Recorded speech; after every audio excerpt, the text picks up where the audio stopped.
Everybody knows Chef Jason Roberts. You've tasted his food.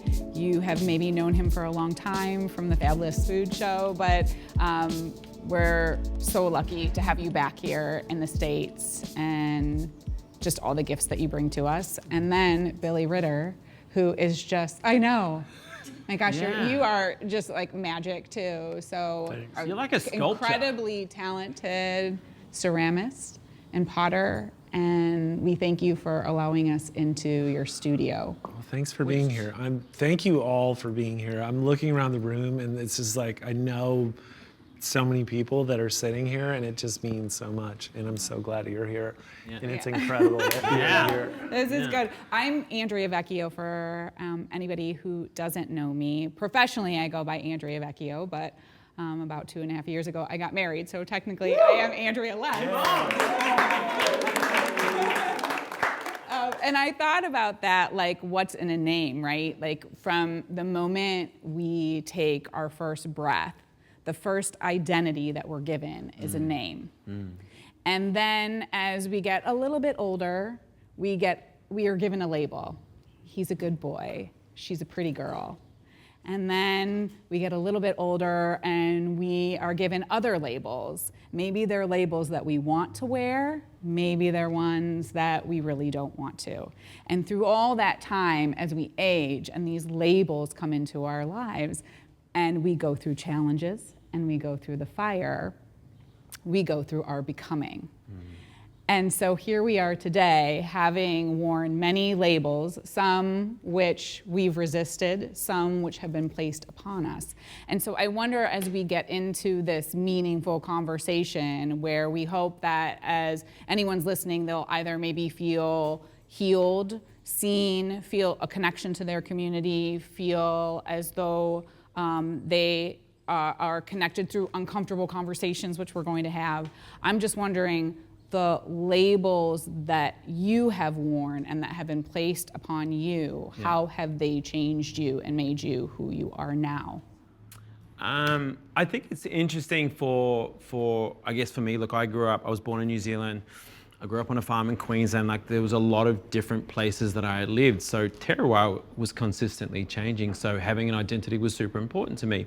But the thing that I remember probably the most when it came to an identity was I knew at the age of 4 that I wanted to cook. I had grandparents that cooked on both sides. So throughout my life and throughout my career, it just became very obvious that I wanted to become a chef. So I was a chef. So I always saw my identity almost as a trophy too, that I was always only ever going to be a chef. Like, I did other things, like I'd go out and I loved dancing, I loved surfing, I got into cycling, I loved staying fit, and then TV happened, and then I was a TV chef. So you do get labeled, and then I was a celebrity chef. And then when I became a celebrity chef, I didn't really like that label because my peers, I felt like they thought less of me. It's like, oh, you're a sellout now. So, and I know a lot of chefs who've gone on to do television, and they went through the same thing. It's like, I feel like I'm not good enough anymore because I'm not actually running a restaurant. I do TV. I get paid by brands. I get told by people what to say, what to wear, and just started to feel like I'd lost my identity. So I feel like throughout my life and my career, I've held many hats. I've had many identities. I felt like I've lost many of them. But the one thing I think that has stayed consistent was that I knew that those identities were like trophies, and I used to put them up on a wall. But I reached a point in my life where I started taking them down because I was creating space for new identities. And I think there is this thing about consistently evolving. And so, how did you feel in the process of having to take them down? Yeah. Because you wear something as a trophy, you wear something as a label, or as something where you're like, okay, this is it. Like, I've made it. People think I am this. I am a celebrity chef. I, rub shoulders with all of the other famous celebrity chefs, and I'm cooking for well-known people, and you're on national television. So you have that label, like, how were you actually able to, how did you feel about taking that trophy and that label down? I think taking trophies down came a little bit later in life. In fact, it was a relief because I could mentally remove labels that people had given me, and not all labels were great. So I think getting into television as a TV chef or a celebrity, and this is really before social media, and I was in and out of the press for a whole lot of stuff. And unfortunately, it wasn't just about cooking, it was about my relationships. And I had several relationships. And sometimes the person who was writing the article and the paparazzi, they would only have to say something that was horrible about you, about what you wore, or who you were with, or the fact that your relationship was on again, off again. It made me, I started to resent those labels. And so I love taking those trophies down because of that. You take the trophies down, I'm not looking at them, and people don't look at them either. So I started to change my identity, and I kept a little bit quiet about it. Well, certainly about my relationships anyway.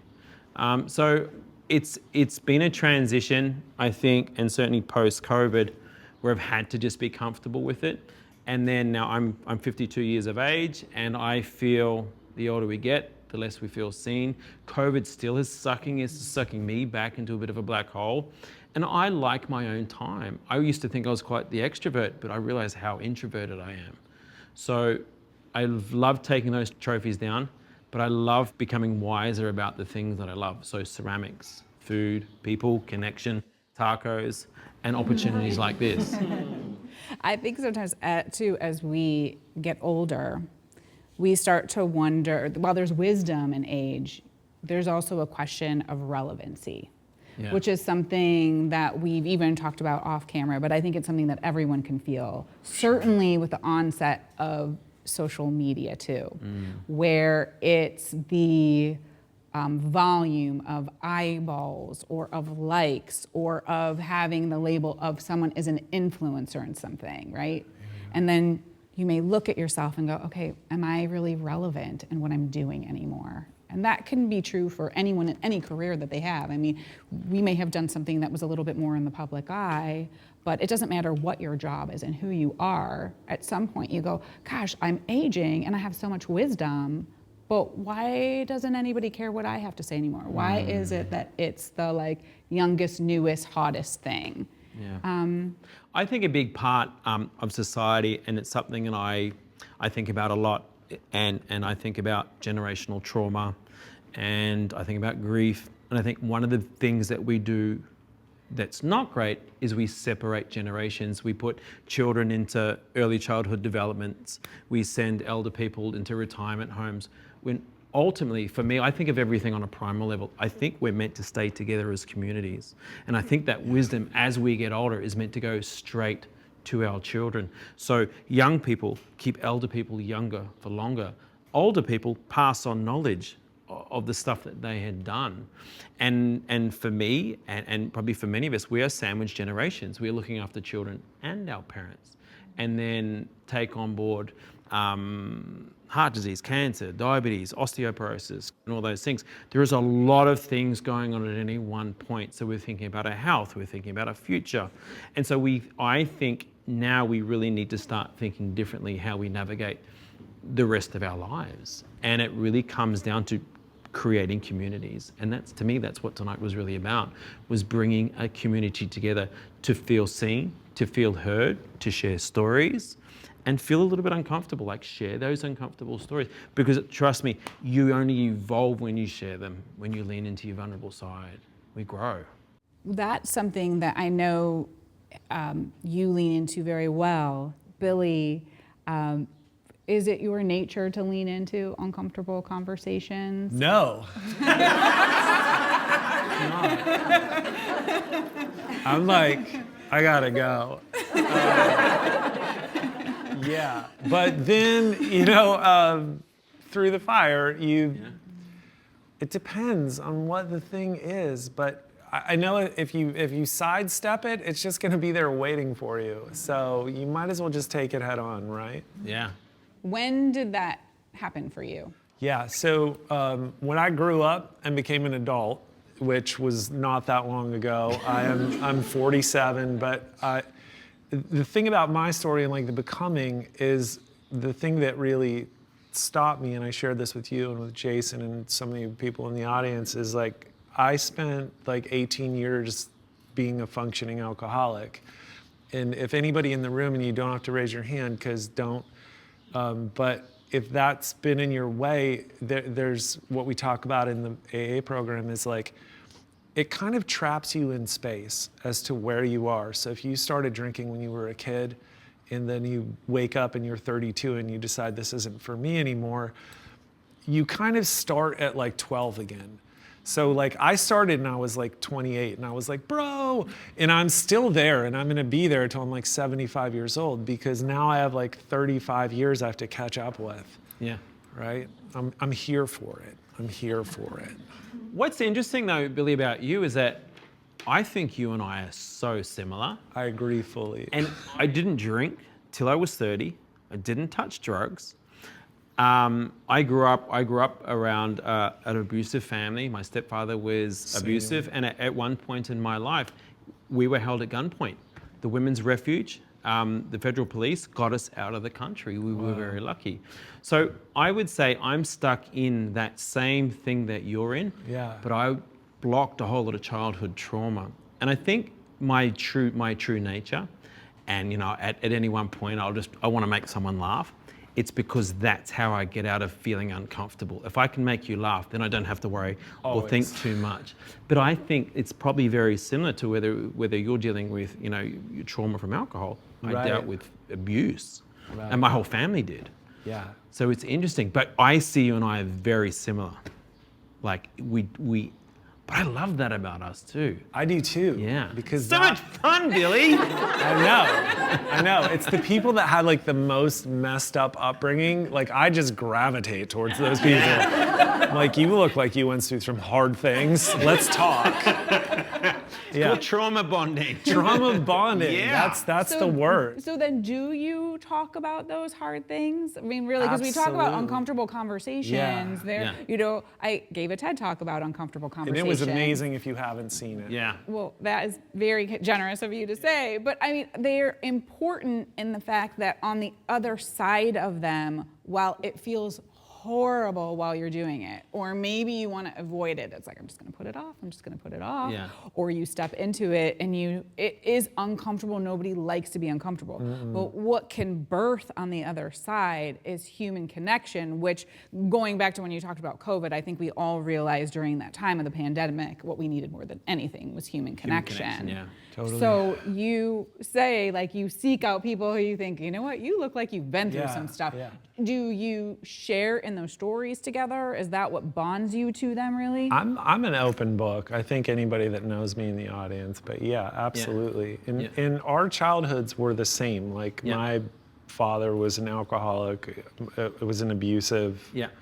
Like, it's all the same. Yeah. We were skateboarders. Like, it's all the same road. Yeah. Yeah. So I'm going to bring up something quickly, and it sort of blew my mind yesterday because we were talking about this, and we don't have to get into it, but we talked about photographs and something that you realized when you're a child. Oh, yeah. And whether you want to bring that up or not, it doesn't matter. But what I want to bring up is that I didn't meet my father till I was 18. My parents were 17 and 19 when they had me. And obviously the relationship didn't work, and my father disappeared, but basically my mum met someone else and we moved to another country, and my father went off to do his life, but they were still very young. So I did not meet my father till I was 18. I did not have a relationship with him. I wanted to know who he was. I didn't really have a connection or relationship to my stepfather. He was abusive. There were some great facets to that. I grew up on a farm. I learned how to fish. I learned how to dig worms. And I probably think that farm, that love of regenerative farming and dirt and stuff, it probably does come from him. But I will tell you this, I didn't really have a great connection with my father. And he didn't have a great connection with his father. But in my father's last couple of months of his life, he released a safety deposit box which had heirlooms. It had my grandfather's photos from the war and all that sort of stuff. I only needed to go through that box of photos and see pictures of soldiers who had been shot, German planes, but it was seeing the death that he had seen. And I looked at these photos and I got goosebumps. I said, holy shit. No wonder I did not have a relationship with my father, because my father didn't have a relationship with his father. When you come back from war, not that I've been, when you come back from war and you see what you see, you don't associate with people. You can't understand people. At the age of 14, because my grandfather went to war, came back, but he didn't really come back. He took up alcohol and he became an alcoholic. And so there was a disconnect. So at the age of 14, there was a lot of abuse. At the age of 14, my father punched his own father out, knocked him out, and left the house. That was it. My father was off. And so I look at that generational trauma as I carry that. And I'm so conscious of the conversations I have with my own son, because I don't want us to ever have that disconnect. In fact, my son messaged me this morning and he said to me, I think I get my creative side from you. There was some huge DJ in the UK that's used a piece of his music, who's got this massive following. And so it was a little bit of a celebration for him. And I said, I'm so proud of you. And he goes, I think I get my creative side from you. And I think, do you know what? All you want for your children is to be healthy and to have an experience. And he's experiencing, but he's sharing it with me. And I tell you what, it is the most beautiful thing to have that connection. Well, when we mentioned a little bit about social media and its way of being able to connect with people in a really positive way or in what can be a negative way, I can't remember if it was like during pandemic, a little post-pandemic, started sharing a lot about this connection that you regained with your father through his death. And you really captured all that entire process. You were very vulnerable and open about the passing and that connection, because you did not have that. You didn't really have a relationship together. Did that, in healing that relationship with your dad, do you think it also brought you closer to your son? Because were you and your son Hunter always very close? Yeah, well, so so I separated from my ex-wife 16 years ago when she went on to remarry and has 2 other children. And then there was a period of my life where, when Hunter was probably 5, I actually moved to the States. And I would go back every 3 months. So I was very disconnected, and he was of an age where I couldn't just call him on the phone. And there was some some issues between me and my ex-wife, and thankfully they're amazing, and she's one of my favorite people. But no, I didn't always have that relationship. But when I'd come back, there were certain things that we'd do.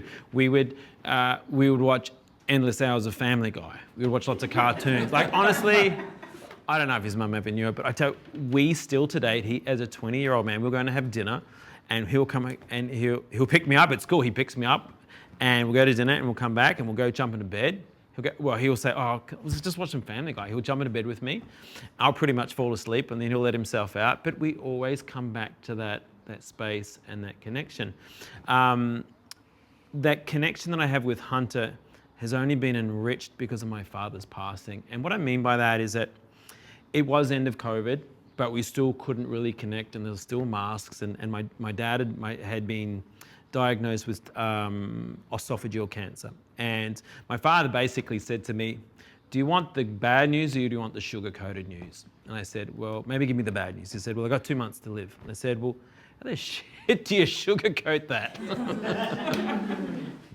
Anyway, so I can laugh about it now, and I get a lot of joy out of sharing the relationship that I had with my dad, and it's purely based out of, there is before life, and then there is after death, and the rest is experience. And if I can't take something good from this, then what's my purpose? So my relationship with Hunter is so much more enriched because of that, what had happened, because I now, and if we talk about the becoming, I have become the person who will share the things to get rid of the anxiety and the stress out of my system. And I will tell you the thing that I really struggled with when my dad had passed away was that my son has a different last name. He uses his stepfather's last name, and it was a real issue for me for a long time. And when my father had passed away, I had to go and hike, because I'd be out in nature and I would howl and I'd scream, like I would literally howl my lungs out, and there was a vibration in it, and it felt really good just to release. But there was this anger towards Hunter because he had a different last name, and for as long as far back as I know, my great-grandfather, my grandfather, my father, myself, and Hunter, we were the only males. We were the last of the males. So when my son was born, my father said, "Oh well, you're off the hook, boy." He used to call me boy. And so, because he had a last name, I just couldn't get different last name. I just couldn't get past that fact. In fact, Hunter and I did a water fast recently, and on the second day, and I don't know, it's not really euphoric, but I wanted to tell him how I felt. And I was able to deliver it in such a way that he goes, oh wow, now I really understand what that means to you. But I also said, Hunter, in 100 years' time, no one's really going to care anyway. I just wanted to let you know. And I released something in that moment. And that was a conversation I'd held on to for 3 years. How did he react? He was like, oh no, I understand. I get it. So I've done, like, I even have a tattoo here that says Robert Smoke. My father said, you know, I'd be in and out of relationships, and my father would go, it's all right, boy, you've got a Robert's motor. And the next bus is in 10 minutes, get on it. So that was just the way he dealt with things. But I think that relationship with Hunter is only going to be enriched because of my father's passing, as sad as that is. But I'm so much more conscious of my time. And there is that saying, when you get to the pearly gates, what do you wish you did more of? It's not work, it's spend more time with your family. I wish I had have eaten better. I wish I had have shared more. I wish I'd have hung out with Billy and Andrea more, right? All right? Right. We get a little caught up, don't we? Yeah. In the rat race and the things that we feel like we have to be doing. They're placed upon us, that Yeah. you lose sight of being present. I have a stepson, and he had a mentor at school who often uses the phrase, be where your feet are.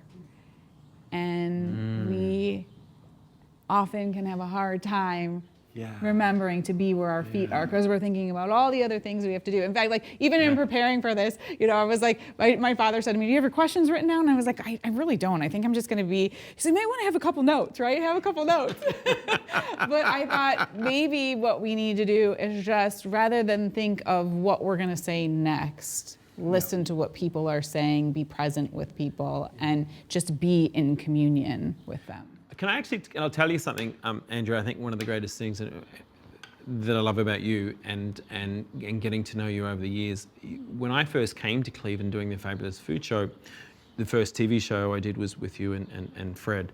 And I remember you listened to what I had said, and you would have done TV, and you've done TV before. When you do TV, sometimes you can be there, they will ask you something, they don't actually listen. They're thinking of their next question. You listened. And so when someone listens to you, you feel heard. And ever since, I think we've been great friends since, is purely based on having that understanding that sometimes being able to share something with someone, you don't need them to fix it, just having someone to listen to who listens. Not everyone listens. And we live in a world with social media, and I get caught myself, oh no, I'm listening. That's a horrible habit. You need to be present. It's true. Well, because we feel better when we're with somebody who you think is really there with you. Like, they're not thinking about In the every trenches. other place they have to be. Or like, I remember once I went to my mom loves Def Leppard. Yeah. She loves Def Leppard. She loves the song Pour Some Sugar on Me. Love and it. so this was like, I don't know. My parents are here. It might have been like over a decade ago. I was like, I am taking them to go see Def Leppard. Like, that's a life moment, right? To take them to go see Def Leppard with your parents. Yeah. So we're like the 10th row. And I mean, Def Leppard, the catalog of music, it's like hit after hit after hit. And I remember there was this woman standing next to me. And the entire time, she's filming it, and she's taking pictures. And they were the same. I looked over from her, and I was like, this is the same picture over and over and over again. And I thought, at some point, you need to put that phone down and like sing the music, be in the music, and like pour some sugar on me, baby.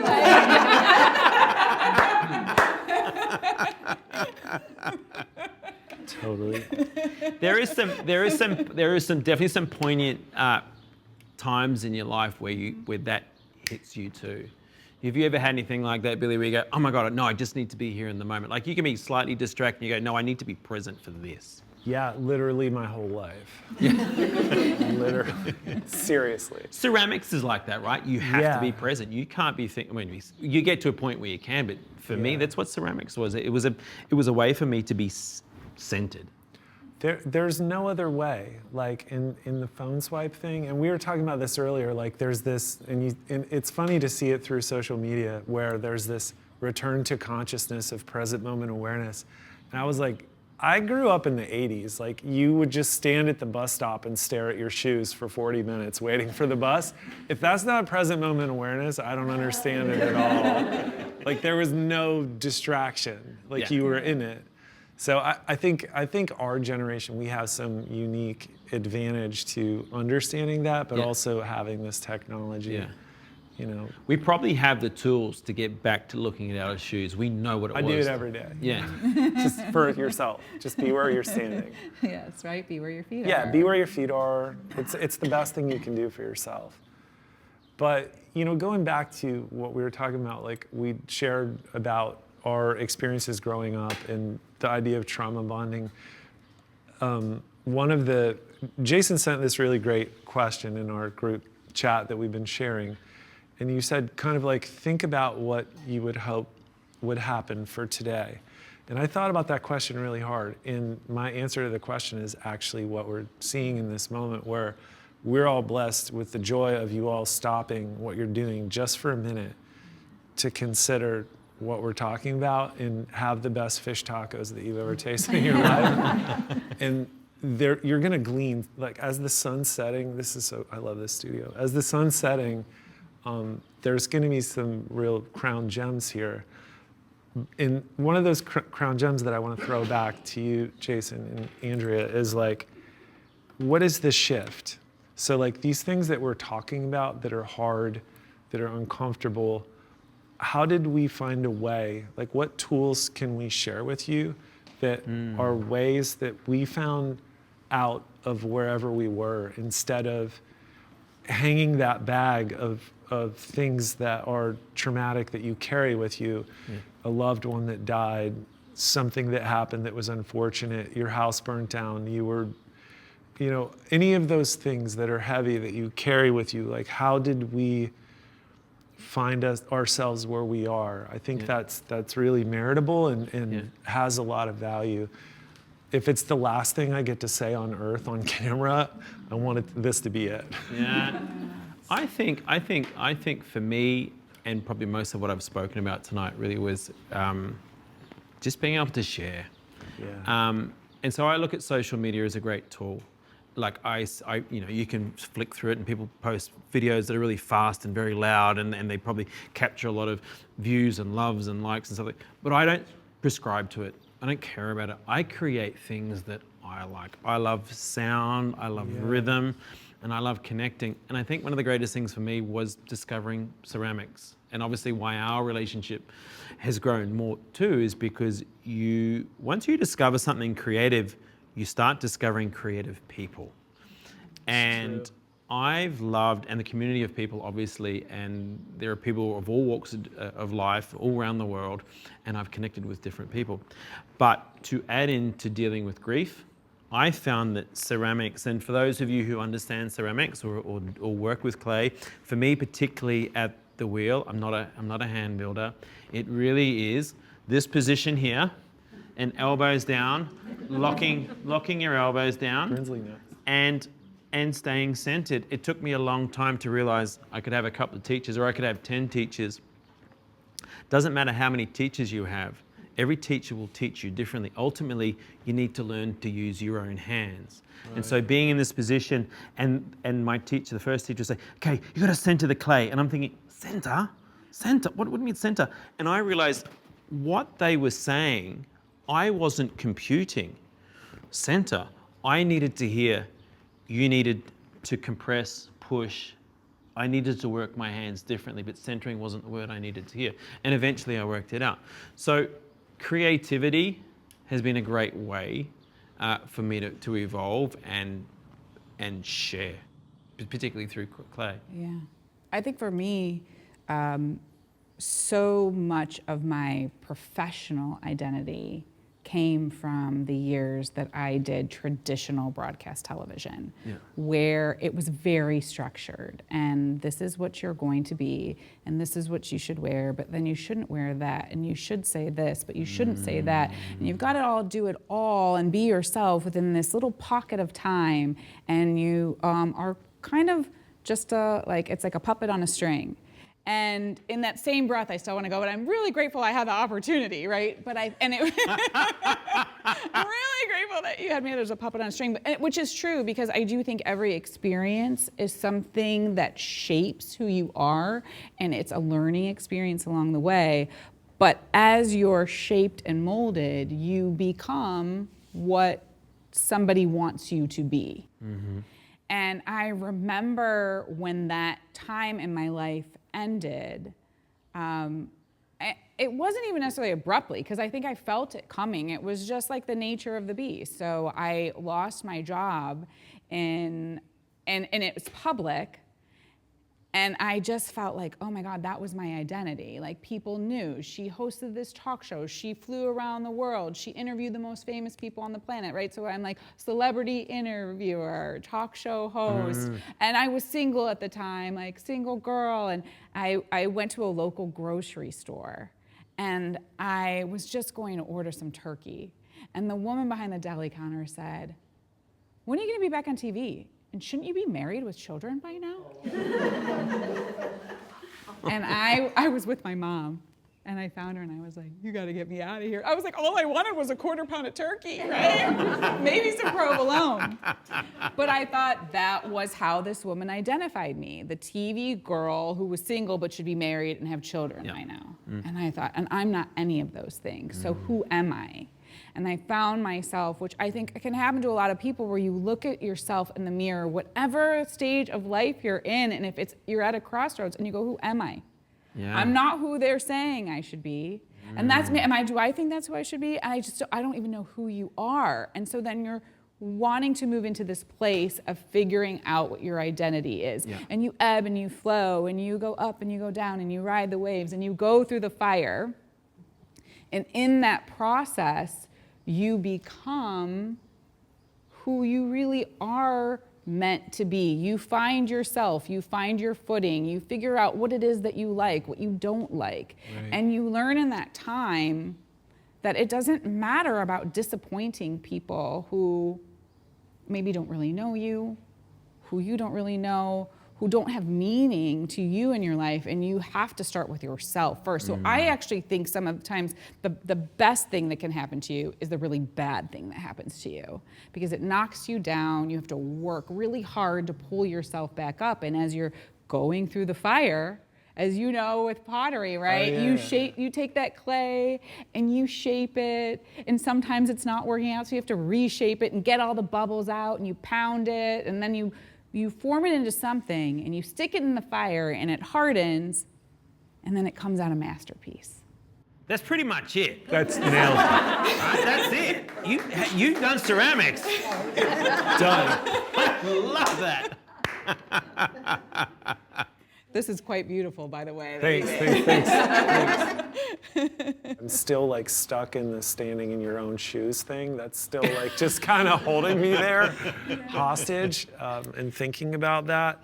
And that for me, like, that's one of the things, like we were talking about it earlier, of like transitory points of where you're at and where you get to is like, yeah, you're in your shoes, but like get out of yourself. And that's like part of the phone thing. Like you can't get through the fire, you can't make pottery. That is the greatest struggle. Like in the umpteen so many workshops that I've taught, anybody that took a workshop with me, the first thing I'll say to you is like, you come in and you're so pumped and you're like, I'm really excited about this pottery class. And I'm like, whatever you think you're gonna make, just forget about it, because it's probably not gonna happen. And then their face is just like, shit. And like, that's just their face. That was me when I started. Yeah.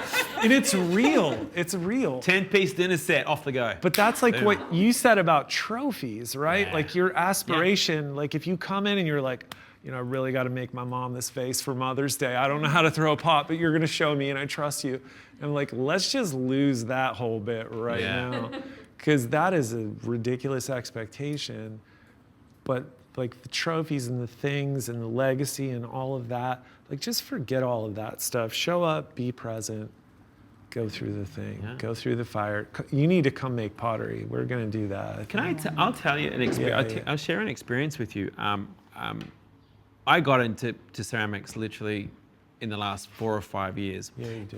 And during COVID, I was doing a lot of food photography. I couldn't go and pick up ceramics like for styling and stuff. But and I found out my neighbor, she taught ceramics. So I spent about 3 months with her trying to teach me ceramics. The funniest part really was I'd be going, center, center, center, center, center. And I'd go, Kristen, is this centered? She'd go, oh, Jason.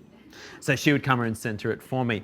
And then there was a complete lockdown at one point, and then I literally had 200 pounds of terracotta that had been reclaimed. So there was big chunks of hard stuff and soft stuff, and I didn't know anything about wedging. I was going, and then I'm trying, and then so you're not getting anything, and everything's doing this. So I learned some very valuable lessons. First and foremost, I learned how to wedge. Yeah. I mean, with bubbles in it, of course.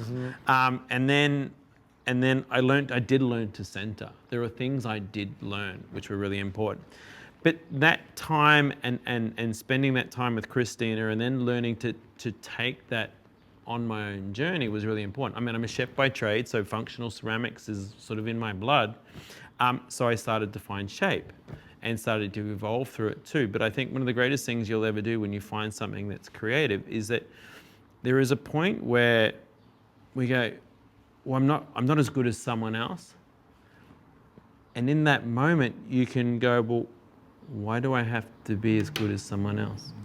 Why can't I just be me? And that's what ceramics has been for me. It is all about me, and I do not care what anyone else thinks. I mean, respectfully, because I'm creating what I wanted to do. And it's the same with social media. I create what I want. I don't care who likes it. I don't care who shares it. I don't care any about it.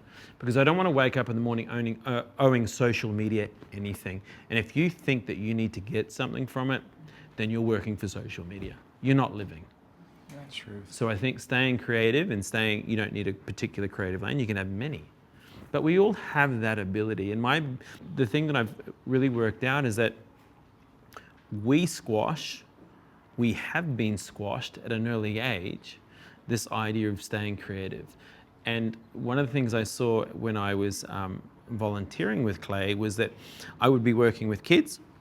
And this is the reason I started this whole story, by the way. I was working with kids, and you would have parents who would come in, and the kids were making something, and like they were way too young to smoke because they all look like ashtrays. And the parent would go, can you just fix that a little bit? Can you just do that? And it was, and first I would go because I'd go, of course they can. Like I made it look really easy. And then it didn't take long for me to realize the kids looking at me going, I didn't make that. And then I was gutted. I was like, I found this ego. I was like, yeah, showing off to the parent. And then the kids, they're going, didn't make that, did I? It wasn't mine. So I felt really bad. We need to be aware of not crushing someone's creative capabilities. It's so important because being creative is the only way I was able to heal over the last 4 years. And it's consistently evolving. And I love it for that. And it really is something that everyone has inside of them, that creative side. All of Something us. that they don't lean into it that much, that they are more like, right, the math and science side, but everybody has creativity. I think the other thing that's important to know when it comes to creativity is like, people will have ideas. And sometimes you can be the like, it's a great idea.com. I've got all these ideas, but I don't do anything about it for fear of putting it out there. And it's usually for some kind of fear of rejection or like, how am I even gonna be successful about this? Or successful with this. But I believe that when that idea is given to you, like it has to come out into the world. And if you don't do it, then somebody else will. And it's not because they stole your idea, it's just because it had to happen. Right. Do you feel that way as a creative type? Because we can get stuck too. Really stuck sometimes, like a block. Of why am I doing this? Especially, you're here in Cleveland and you have found other artists and people who appreciate your work, but you have times when you're like, is anyone gonna find me? Yeah, and so like the best thing you can do, like any of us can do when you're in that moment, is go outside. Yeah. Call a friend. Go do something that you're like, I don't think I want to do this. That is the best possible thing. In all of that, this took me my whole life to figure out, but like in the past 5 years, I'm very focused on it. The internal narrative of whatever you tell yourself every single day, that's exactly what's true. And if you could actually hear everybody's internal narrative, a lot of people just need a hug, because that whatever you're telling yourself probably is not true. Like, a lot of you in the audience probably still believe that you don't know how to draw, which makes me super sad, but it was your 3rd grade teacher, and if you just put her name on a piece of paper and burn it and start over, you might find out that you're actually really good. But it's like that hat that somebody was like, that's not your hat to wear, sorry, I'm gonna wear it. And you're like, okay, I just won't wear it. And then that's it. How sad is that? Which, on that note, it's also important to tell people when you see a gift in them to follow it. Yeah. Like, I think when you say that about a Every teacher time. and how important teachers are. I had a teacher in high school once, and I was a fine student. Like, I'm smart, but academically, like, I was not the straight A student. But this teacher came up to me in a hallway one day, and she said, really think you should take my advanced writing class.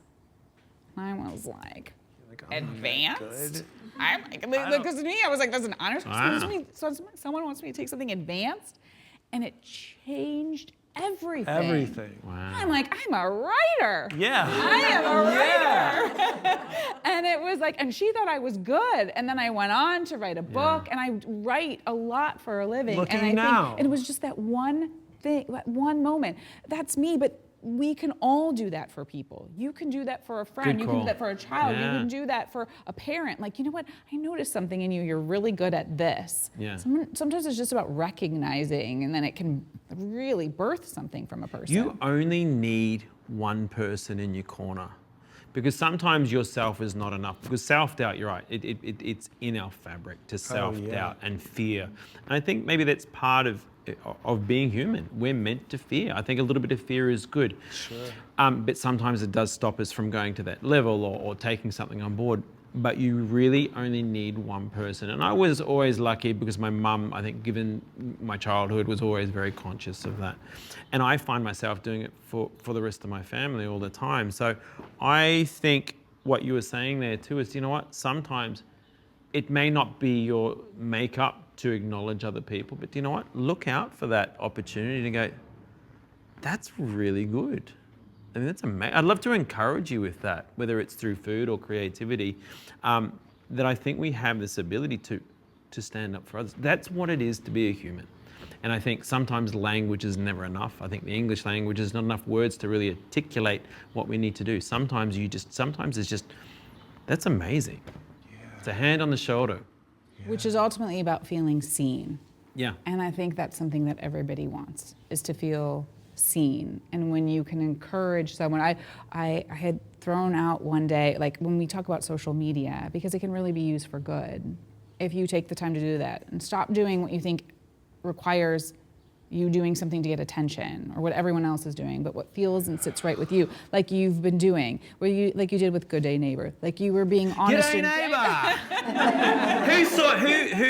Did anyone ever listen to G'day Neighbour? All of them. Yeah. You guys heard They're G'day Neighbour? precious. Yeah, they're so cute. Those kids are so cute. But to sit here today, like for me, it's like, wow, that was really a thing. I mean, I should go back to that. But sometimes you got to continue to evolve too. But I think there was something there, though, especially if everybody was watching it. But when you can reach out to someone and say, I just want you to know these are the things that I really love about you.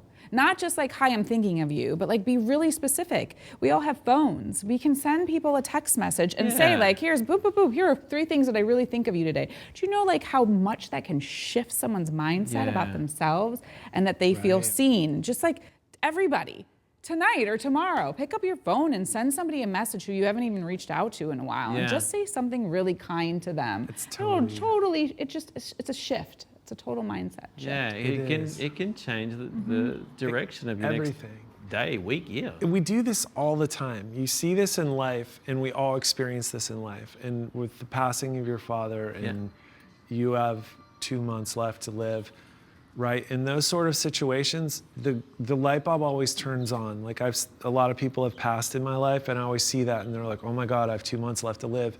And now all of a sudden they're like, I'm gonna start living. It was like you had this opportunity the whole time. Yeah. We do it when we're on vacation, and it's like we're gonna stay another 24 hours. Oh my God, what do we do?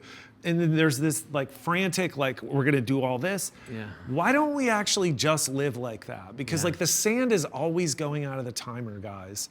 So I'm kind of like, this mic's on. Like if you come and meet me, this is who I am. This isn't for television. I'm like this all the time.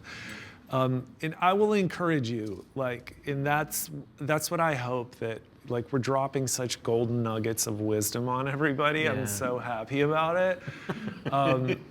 Is takeaways. It's just like, get out of yourself, get into the community. This whole thing we just made up. Like the fact that you're even sitting, we made this up. It was Jason's idea, and he called me, and we called you, and then we called all of our best friends, and we're all just sitting here, and we had the best fish tacos in the world, and now we're taking a deep dive, and we're about to eat some epic dessert. And this was an idea. We just had an idea. I'm actually going to get to eat. Epic dessert. Epic dessert. And by the way, there are people in the back who came together to help us. Not one single person said, well, but what's in it for me? Yeah. That can happen because we live in a world of, okay, what have you done for me lately? And what are you going to do for me? And when something can just be an idea, like literally overnight, and you talk, and then it comes together, and people just say, yeah, I think I want to be a part of something. So that's this, but anybody here, anybody who's watching can have an idea. You're all fully capable. You all have beautiful ideas. Everybody, I see your eyes. It's in you. Go illuminate the world. But what makes it believable, and I think thank you guys, by the way, and why we've come together like this, is because we actually all contribute. And I think you have to be a contributor to your community. That's right. Because when you contribute, other people see it, and that's why they want to get involved. So you have to be a contributor. I want to go back just quickly to something. I know we're running a little bit out of time, but I just want to bring up that thing about dealing with grief, and the thing that I really acknowledged in that moment, and why clay is so important to me, why food is so important to me, is that the last thing I really remember about my father was his hands. And I think our hands are our greatest asset. And sometimes listening is more important, so our ears are more important than our mouth, but hands and hugging and shaking hands and staying creative, whether it's painting, food, connection, whatever it is, but our hands, I think we need to take a good look at our hands and what can we do for each other. So I think hands are very powerful and important, and so use them. So good. Are you wanting to take some questions? Nah. Yes. All right. Yes. I know. We got time for maybe a couple. So, is questions. that a question? I think this is for you, Jason. What is the most underutilized part of the fish, and how can it become more widely accepted by day-to-day diners? Probably its lips. No, I don't know. I think as far as, look, this is going, obviously it's a food question. So as far as the most underutilized, so collars. So collars, does anyone know what a collar is? So sometimes when you fillet a fish, there's a collar. That's really good, fish cheeks, but it depends on the fish. I mean, with the fish, obviously it's a lot different to chickens and or beef and lamb or beef, because you sort of can.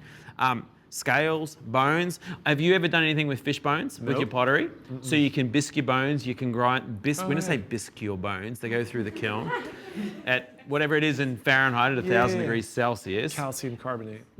Grind them down, and that can go through your glazes. So there are certain things. So I know chefs in Sydney who use the fish bones in ceramics. Scales can be used, they can be blanched from cold water start to hot water start, and then you can deep fry them, and they almost eat like a rice cracker.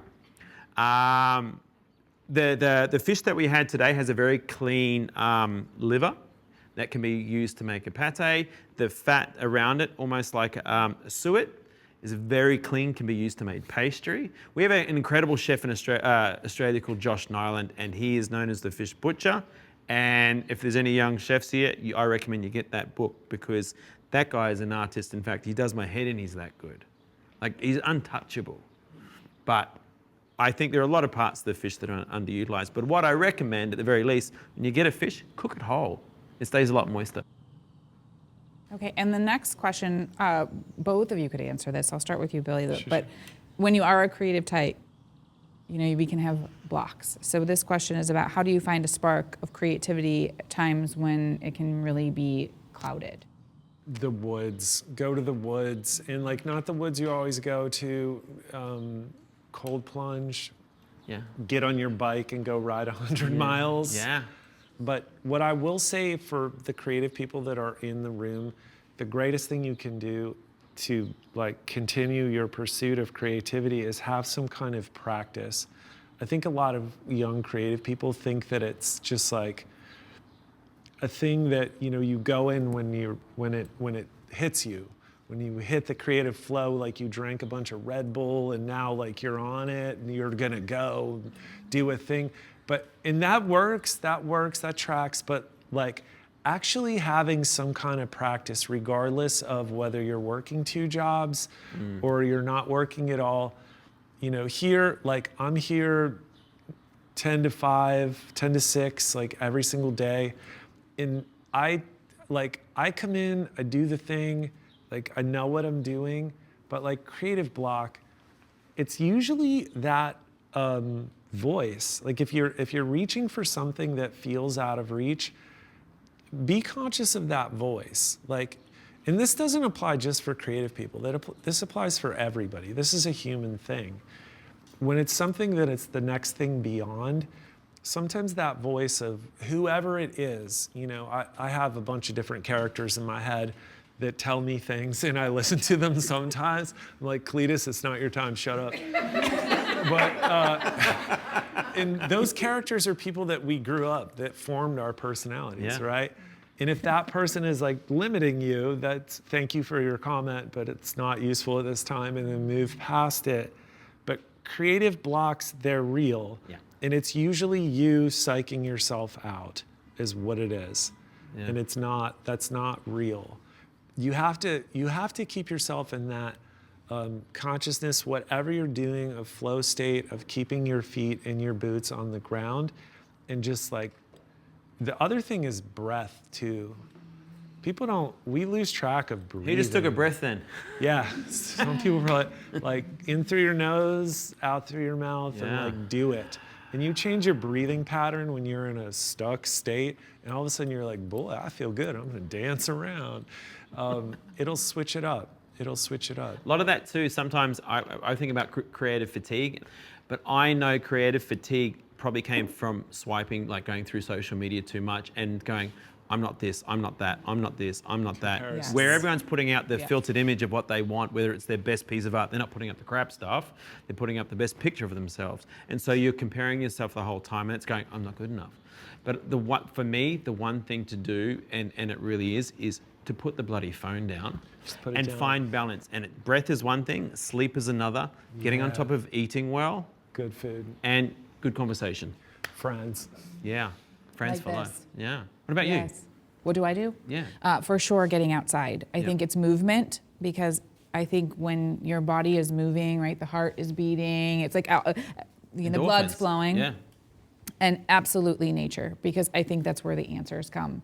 And I think it's important too to do it in like the quiet, no podcast, maybe sometimes music, it depends. Maybe we work our stuff out through music, but I do think sometimes the best creative ideas, and they're to me divine, right? That's just what is supposed to happen. It just comes right into your brain when you move and you're out in nature, where the ideas are just sent to you. So I think that's a great place to unblock yourself, but also have a little patience with the block, because sometimes it's just that time to take a pause. Like, it doesn't all have to be a masterpiece at one time.